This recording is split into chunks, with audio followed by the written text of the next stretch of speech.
आणि माझी जी जर्नी आहे UPSC मधला मी सांगू इच्छितो की मी 3 अटेम्प्ट दिलेले आहेत आणि तिन्हीमध्ये इंटरव्ह्यूपर्यंत पोहोचलेलो. 3rd अटेम्प्टला सरांकडे गेलेलो तर सर म्हणे Pankaj how you are reappearing in front of me again and again. तर सर थोडे डिसअपॉइंटेड होतं की तुला इतके मार्क येऊ शकणार नाही.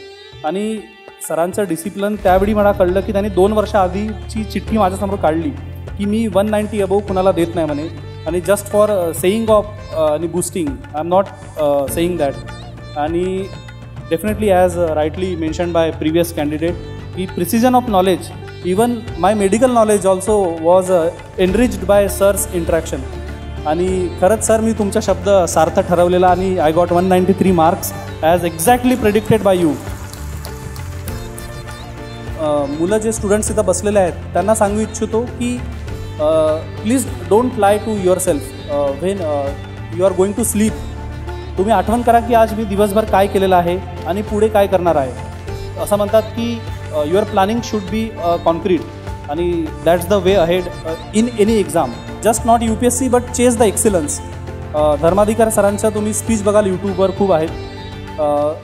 Just not for UPSC but any common public also should watch his lectures. They are definitely enriching. तर त्यात सर म्हणतात की तुम्ही कोणत्याही क्षेत्रामध्ये असा चेस द एक्सिलन्स. तर मला असं वाटतं की हे महत्त्वाचा संदेश तुम्हा सगळ्यांसाठी असायला हवा.